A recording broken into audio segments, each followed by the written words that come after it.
On September the 1st, 1939, Hitler ordered his troops into Poland. The German Air Force, the Luftwaffe, dropped a torrent of bombs on Poland's cities, while German tanks rolled across the countryside.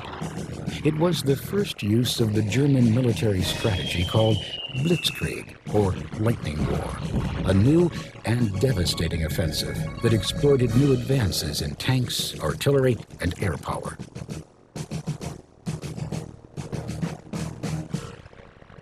Two days later, both Britain and France declared war on Germany. 2 weeks later, the Soviet Union invaded eastern Poland. World War II had begun. Despite the declarations of war, the next few months saw only an ominous calm settle over the Maginot Line, a labyrinth of defense fortifications along the eastern border of France. French, British, and German troops waited for something to happen. Many began to call this the Phony War. As the months passed, however, the Nazis were planning their next acts of aggression. Beginning in April of 1940, the Nazis began their conquest of Western Europe. In a massive demonstration of Blitzkrieg, they invaded Norway, Denmark, Belgium, Holland, and Luxembourg.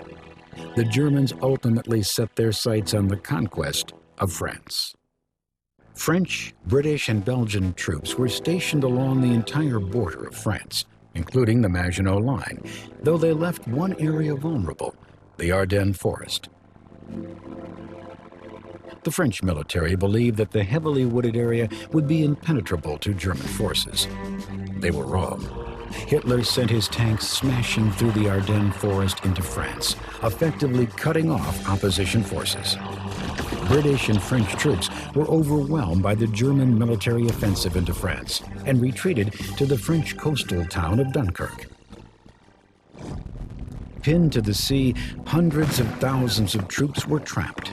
Surrounded by the Nazis, the soldiers seemed doomed. British Prime Minister Winston Churchill appealed for help. Soon, British Navy and civilian boats of all sizes and shapes emerged to form a makeshift flotilla. In less than a week, fishermen, grocers, tugboat captains, anyone with a seaworthy vessel ferried roughly 340,000 troops to safety across the English Channel. Their heroics saved the soldiers, but they couldn't save Paris. On June 21, 1940, the French capital fell to the Nazis. Hitler dictated his terms of surrender to the French government. Germany had succeeded in conquering Western Europe. Only Great Britain remained. The British people, led by Prime Minister Winston Churchill, were defiant. We shall fight on the beaches, we shall fight on the landing ground, we shall fight in the fields and in the streets, we shall fight in the hills, we shall never surrender. Undeterred by Churchill's rhetoric, Hitler pressed on. In the Battle of Britain, the German Luftwaffe was ordered to bomb England. Between June and September of 1940, German planes pounded British targets. On just one evening alone in mid-August, over 1,000 Luftwaffe bombers invaded the skies over England. Germany soon began concentrating her air fury on the city of London. Londoners found refuge from the Blitz in air raid shelters and underground train stations. Frightened parents sent children out of the city to friends and relatives in the countryside. The attacks were relentless, but despite the overwhelming number of German planes, Great Britain's Royal Air Force, the RAF, fought back courageously.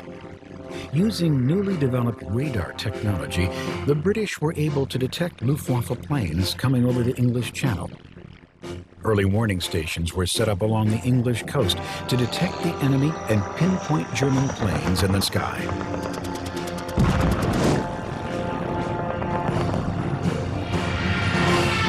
On September 15, 1940, the RAF shot down the most German planes in a single day of battle. Defeated, Hitler called off his invasion for the time being. Addressing the British people, Winston Churchill gave thanks. Never in the field of human conflict was so much owed by so many to so few. But bravery alone could not win the war. Britain was crippled, with no more resources to build the planes and ships needed to withstand Germany's next attacks.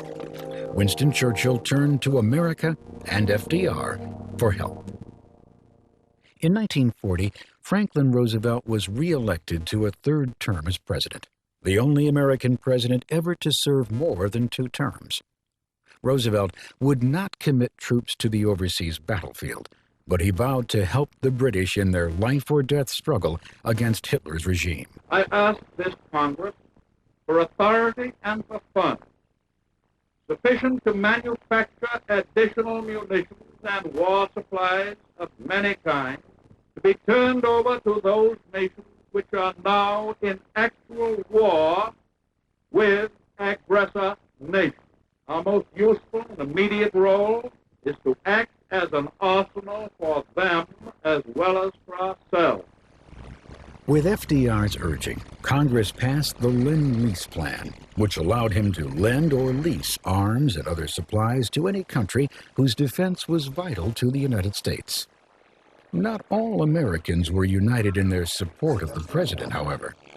Charles Lindbergh, the first man to fly solo across the Atlantic in 1927, was a staunch opponent of America's involvement in the war. We cannot allow the natural passions and prejudices of other peoples to lead our country to destruction. Despite opposition from Lindbergh and others, the Lend-Lease Act was funded with $7 billion. By the time World War II was over, the bill would total $50 billion. 2 years after making a non-aggression pact with Stalin, Adolf Hitler turned his hostilities towards the Soviet Union. In the summer of 1941, he boldly ordered 3 million German soldiers to invade Russia. Stalin was outraged by Hitler's betrayal, and Russia joined in the fight against Hitler, becoming an ally of the West, if only for the duration of the war. Hitler hadn't counted on the harshness of the Russian terrain and the bravery of the Russian soldiers. Military resistance and brutal winter weather took a toll on the Germans, and their invasion ground to a weary halt. America now sent Lend-Lease supplies to the Soviet Union as well as to Great Britain. But for American aid to help either nation, shipping lines across the Atlantic Ocean had to remain open. Hitler's submarines prowled the Atlantic in wolf packs, torpedoing supply ships. FDR ordered the Navy to protect all Lend-Lease shipments and allowed American warships to attack German submarines in self-defense. In July 1941, Roosevelt and Churchill finally met face-to-face in Argenta Bay, off Newfoundland. They agreed to issue a joint declaration on the goals of the war. Their agreement, the Atlantic Charter, became the basis for a new document called a Declaration by the United Nations, spelling out the ground rules for countries opposing the Axis powers. 26 countries eventually signed on and became known collectively as the Allied powers.